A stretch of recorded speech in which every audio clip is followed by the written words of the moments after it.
Morning, my name's Steve and welcome to the Seaside Allotment channel, and I'm just on my morning walk today, and this is the walk that I do pretty much every morning, and it's why I don't spend all my time on the allotment. I thought I'd just quickly show you around and then we'll get down to the allotment because we're transitioning to spring.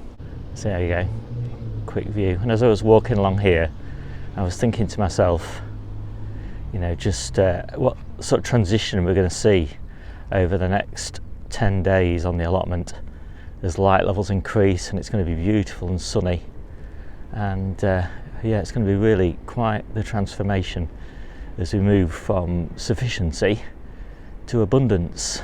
Can't wait to get down there. So I'm down the allotment now, and I thought I'd quickly talk about this transition. This is a transition from sufficiency to abundance, and you know, this point happens at a different time every year.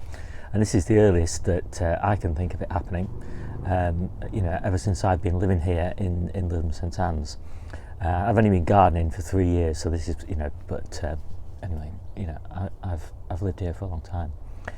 So there's a few things that happen. I mean, there's a change in what we're growing or harvesting, and all of a sudden, you know, there's a wider range of things to eat. And that's fantastic, because although we've had enough, sufficient to eat all the way through winter, all of a sudden we transition into this abundance phase.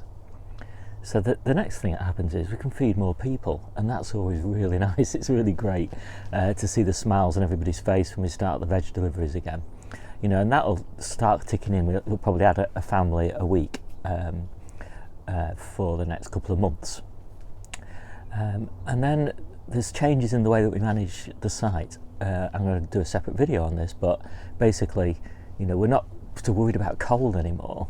What we want is maximum light levels, and you know, the winds are a bit moderated as well, but we still need to be prepared for cold snaps and storms and things like that as well. And so anyway, I'll cover that in a different video, but I'll show you a little bit of that now. And then finally, really, then the biggest thing is it's a mindset change. You know, I change from, you know, kind of working against the weather, you know, sort of, you know, trying to protect everything from the extremes of the weather, trying to sort of nurse everything through winter. And I change from that mindset, the sort of sufficiency mindset, you know, to this abundance mindset where everything's just, you know, the weather's working with us instead of against us. And I'm more managing heat rather than cold, and everything's really responding to the increased light levels, you know, and everything's springing to life. You know, all the seeds are coming germinated now, and you know, I'm planting out, and you know, all the beds are just, you know, lush with growth. So, but the other thing I've got to start managing is I've got to start managing pests. So over winter we still have pests, but you know, they don't really cause too much of an issue, but they like spring too, and so I've got to start thinking about the slugs, and we still got bits of white fly and stuff like that, and green fly. So yeah, I've got to start thinking about that, start making my garlic spray up for the green fly, and yeah, and nematodes for the slugs. And actually, it's really good that spring's come early this year, because whilst it does mean slugs come out early, what it also means is that the plants are quite small, and so when you're watering in the nematodes, you don't really want the nematodes to stay on the plants. What you want them in is in the soil and washed deep into the soil. And there's a lot of soil exposed in the beds at the moment, and so that's perfect for getting the nematodes down.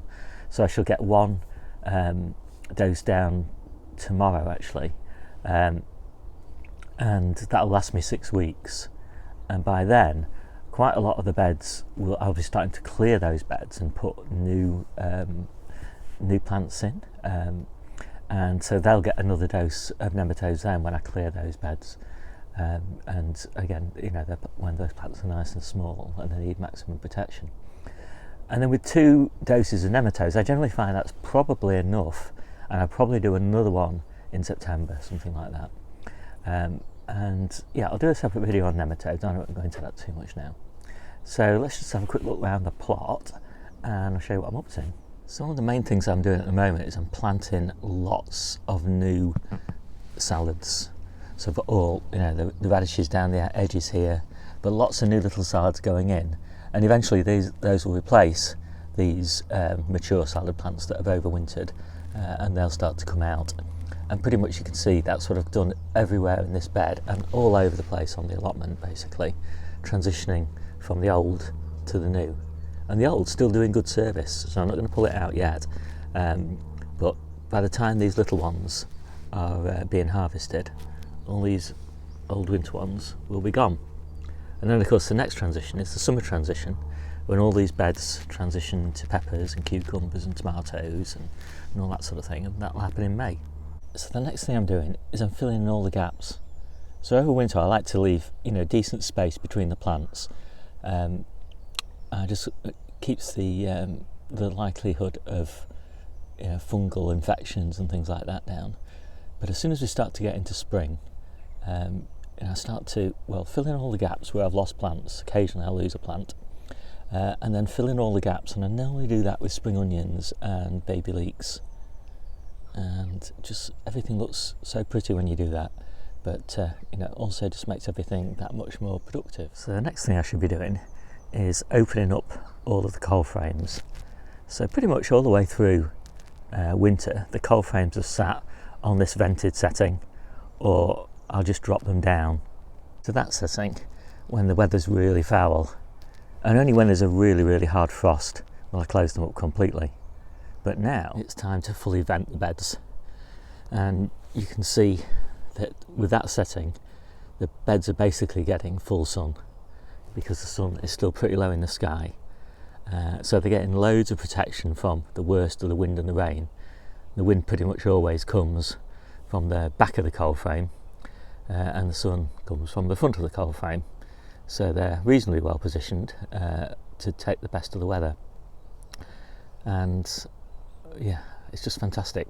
And one of the things I like about this now is as soon as we're on this venting setting here, I can see what's going on in the beds, and so I can manage them much more effectively. And it's just, I love it when it's like this. But of course, keep the tops around and ready to be dropped down, because you can be sure we're going to have some foul weather between now and summer. And then probably sometime in the next couple of weeks I shall actually start moving some of the protection off the beds and moving it on to beds that need it more. So in this case I shall be taking this one off, because this chard should be perfectly happy in here, exposed to the outside. If it does need a little bit of protection, which it shouldn't do, then I'll just pop a little bit of fleece down, and that means that I can move this over to this bed where I shall be planting early French beans. Now these are early French beans. These aren't the ones that are going to be going into that little hoop tunnel. These are the ones that are going to get planted up pretty soon, actually, into tubs that are going to go into the polytunnel, where I can just look after them a little bit better than I can in a hoop tunnel. As I said, now's also the time when we're getting more varieties of food to pick. Loads of Romanesco cauliflowers coming, dozens of calabrese, and they're only small, but wow, are those going to be welcome. And of course, all those fantastic leaves. Cauliflowers doing really nicely. Because of the whitefly, we've been a bit short on kale over the winter, but now it's really starting to pick up. And the early red cabbages are starting to show some signs of hearting, and some of the cabbages, the January Kings, maybe 30% of them are actually showing signs that they're going to seed. And I actually really love the flower stalks of cabbages, but it's just so beautiful. Can't wait to eat those leaves. And the purple sprouting broccoli is very, very close now. Only a few weeks away from the first harvest off that, I think. Just as the winter varieties are just finishing. We've just got these last feeble little florets. And the field beans have probably only got a few weeks of harvesting left in them before they start getting a little bit too tough. But wow, those few weeks are going to be amazing. And now the sprouts are pretty much finished. The colettes are maturing beautifully. So my thoughts also kind of turn to continuity of supply, because garlic starting to sprout a little bit now in store. Carrots have only got a couple of months left.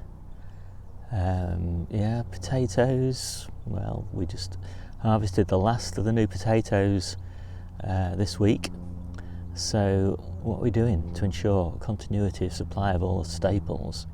Well, the garlic beds, they're going to be quite a while before we can eat anything here. And the onions are months away. But the early potatoes in the polytunnel, I think it's May, and they're doing really nicely.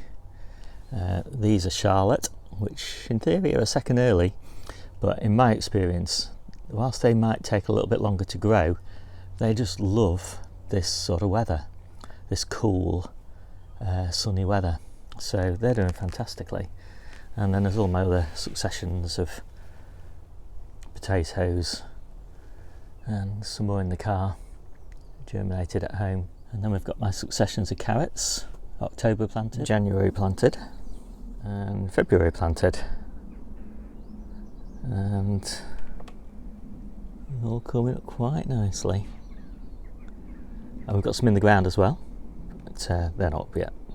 Lots of life on the early strawberries in the polytunnel, in containers. And we've got loads of leeks in the ground and loads of beetroot in the store, but here's the replacements, the first batch of many. And the sprouts are almost finished now, but I've got these wonderful little clumps of sprout plants which are going to be harvested for leaves, and I've got 9 of these little clumps, 3 plants per clump, and they're just wonderful. Sprout leaves, I think, are the most nutritious of all the brassica leaves, so fantastic. I like to have those year round. And here's an example of a clump of sprouts that I planted in, I don't know, maybe September, October time, something like that, and we've been harvesting its leaves all the way through, and now you can see this wonderful little sprout top. And there's several of those, at least 3 of those in that clump, I think. There's another sprout top there. Can't get better than that. It's always nice to have some early peas, early French beans, and early runner beans. Runner beans will be going in pretty soon. And then radish is not very far away now. And there's lots of successions to follow those. And then as those bean tops start to decline in quality, we'll start transitioning over to all this lovely leaf beet or perpetual spinach, and then even better, all this gorgeous true spinach. We've got lots of beds of this, and the next succession is not very far away. And then, as I mentioned, some of the garlic starting to sprout a little bit, and so we've probably only got maybe 2 months worth of garlic still to go, and then we'll be transitioning over to all of this green garlic. We've probably got about 60 green garlic plants, and those are going to be gorgeous. And similarly, we've probably only got about 2 months worth of onions in store, but by then, of course, well, actually now we've got masses of spring onions which will take their place, and some of these will be left to bulb up a little bit, and so they'll be picked as, 1-inch bulbs, and they'll keep us going until those overwintered onions are ready. So basically the whole plot transitions from this to this. And what a difference it makes to the feel of the place. So great. So I hope you enjoyed this little video, and it's lovely to have some feedback, some comments, hints, tips. I'm still a newbie gardener, so I'm learning as much as I can. And as I've been sitting here and having my lunch, I've been watching the first bee buzzing around in here, so that's really lovely to see. Definitely a good sign of spring. I'll see you soon.